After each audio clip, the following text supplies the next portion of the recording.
Talvez se eu tivesse colocado dinheiro na cueca, ao invés de colocar uma peruca na cabeça, teria sido menos polêmico. Mas eu quero te fazer uma pergunta. Você conhece a história da Lia Thomas, que é uma nadadora, mulher trans, de que antigamente competia com homens e ocupava ali o ranking 462 e agora ocupa o ranking 1. Ele quebrou o recorde anterior por 38 segundos de diferença do segundo colocado, ou seja, a segunda colocada, enquanto ela estava nadando, a Lia Thomas já estava comemorando ali o seu prêmio. Inclusive, recentemente agora, uma advogada pediu vestiário separado, uma vez que a Lia Thomas estava ali expondo sua genitália masculina dentro do banheiro com outras mulheres. Você conhece também o caso da Fallon Fox, que quebrou o crânio da sua oponente, e ela também é uma lutadora, uma mulher trans. E não é um caso isolado também ali no MMA. Nós temos também o caso da Lana, que simplesmente com 2 rounds conseguiu dar um mata-leão na sua oponente. E isso é ela hoje e isso é ele antes. Ou seja, uma diferença absurda. E por fim, o caso também do pivô da Gabrielle Ludwig, que também é um transexual de 50 anos, que nada mais, nada menos, entrou ali para poder competir uma competição de basquete da Califórnia com garotas. E dá só uma olhada aí na diferença de tamanho e biológica em todas elas. E isso não é exclusivo do mundo dos esportes. Nós temos, por exemplo, a Caitlyn Jenner, que antigamente ele era assim e agora está dessa forma. E foi eleito uma das mulheres do ano. E essa história é engraçada porque ele mesmo é contrário homens participarem de eventos femininos esportivos. E ela está sendo o quê? Cancelada pela esquerda. Isso prova mais uma vez que não importa o que é falado, o que importa é quem fala, porque até mesmo uma trans que discorda disso, ela está sendo cancelada pela esquerda para não acontecer, por exemplo, casos como esse skatista de 29 anos que conseguiu ali ganhar de meninas de 13 a 16 anos um campeonato de skate. Agora, o que eu disse no meu discurso foi exatamente isso daqui. Uma defesa pelas mulheres. E talvez as pessoas não estão acostumadas com o que está acontecendo, porque esse movimento ele é muito silencioso e gradual. Antigamente, tudo que o movimento ativista, LGBT e feminista queria era privacidade. Nós vamos fazer tudo aqui dentro das 4 paredes e não queremos mais mexer com ninguém. Mentira. Hoje nós estamos percebendo que o meu discurso, eu tinha razão. Afinal de contas, bastava ser contrário a eles que você é considerado um criminoso.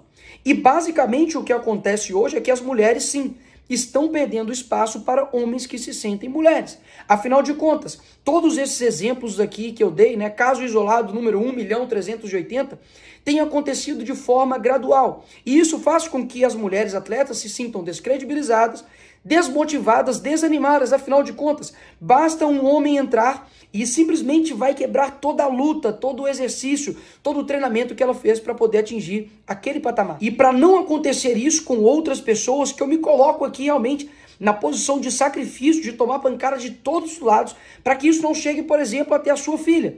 Porque já existem casos hoje de homens que entram, por exemplo, para poder se depilar e a profissional recusa, afinal de contas, ela foi profissionalizada para poder depilar mulheres e elas estão sendo taxadas de criminosas e transfóbicas. Existem casos, por exemplo, de homens que se sentem mulheres que vão até o salão de beleza para poder fazer a sobrancelha e a profissional recusa e também acontece um cancelamento. Afinal de contas, ou você aceita ou caso contrário você se torna um criminoso. E o que mais assusta em toda essa história é que, de fato, eu utilizar uma peruca para poder elucidar um exemplo daquilo que está acontecendo, ou seja, um princípio que eu me sinto, eu me torno, para mostrar o quão perigoso é isso e quantas brechas podem acontecer. Por exemplo, de um homem se sentir mulher e entrar dentro do banheiro da sua filha, dele entrar no banheiro ali da academia e acontecer ali alguma tragédia. As pessoas colocam isso como se isso fosse pior, por exemplo, do que de fato está acontecendo. Nós temos uma perda do espaço das mulheres para todo um ativismo, bem gradual, bem silencioso, mas muito efetivo.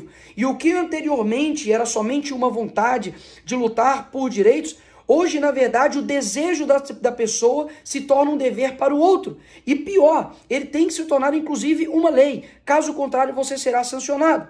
E ainda tenho que ver ainda parlamentares, judiciários, todos sistematizados para poder, por exemplo, cassar o meu mandato ou aplicar ali uma sanção judicial. Isso beira a infantilidade. Afinal de contas, o artigo 53 me dá total liberdade para palavras, votos e opiniões ali na tribuna. Ou seja, o que eles estão querendo fazer é uma retaliação para poder tentar me parar e poder colocar panos quentes no posicionamento conservador. E se eu não me coloco nessa guerra para poder atacar e dizer aquilo que eu penso, sabe o que eles vão fazer? Eles vão ir nos silenciando e colocando uma espiral do silêncio até que todo mundo tenha que aceitar. Caso contrário, vai acontecer essas coisas aqui que já estão acontecendo.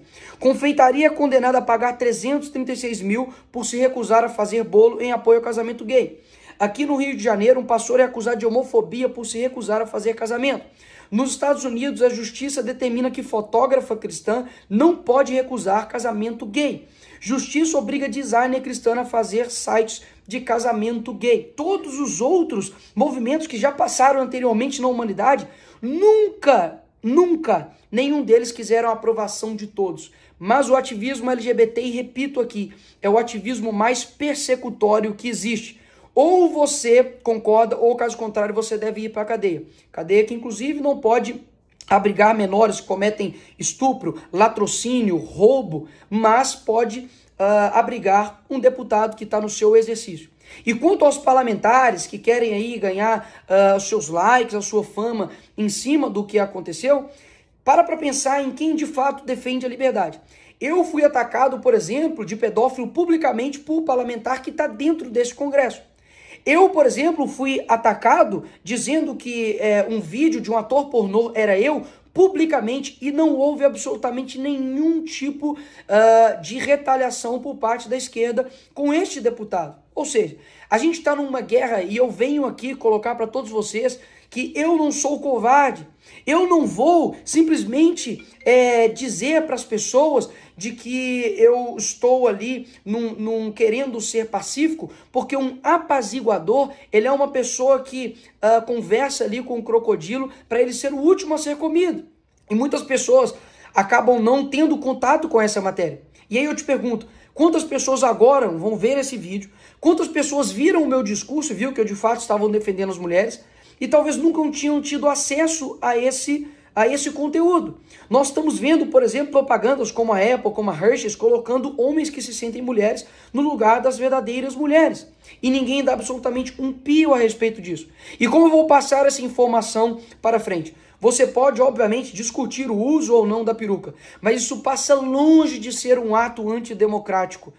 Até mesmo porque naquele ali plenário, pessoas, por exemplo, já utilizaram foguetes, né, que soltam ali papéis picados, deputadas, por exemplo, que já usaram o plenário para poder discursar um poema feminista e dizer que ela é uma mulher e ela é puta. Ou seja, na verdade, o que está acontecendo é uma supressão de poucos, é uma indignação seletiva. E por que a esquerda está completamente desesperada com o que eu disse? Não foi por conta da peruca, meus amigos. Foi por conta realmente do conteúdo, porque eu trouxe às claras tudo aquilo que está literalmente acontecendo. E o entendimento que nós estamos em uma guerra, quando você entra para ela, não é para você sobreviver. Uma guerra não é para você tomar menos tiros e machucar menos. É para você enfrentar. É para você ter uma missão e cumpri-la e vencê-la. Então, se for necessário passar por processos desgastantes de sacrifício para que as pessoas entendam o que nós estamos dizendo, sem simplesmente focar na forma, mas no conteúdo, eis-me aqui. Eu serei a pessoa que irei fazer isso. Vai precisar de muito mais pressão, de muito mais retaliação para eu poder sentir isso aqui, ó, um pouquinho, realmente, para poder me balançar, para que eu deixe de defender a verdade. E agora, nesse fim aqui desse vídeo, eu te peço simplesmente duas coisas. Primeiro, para que você envie esse vídeo para as pessoas que focaram na narrativa histeria coletiva da esquerda com relação a uma peruca. E segundo, para que você agora pense, será que usar uma peruca é maior ou menor do que tudo isso?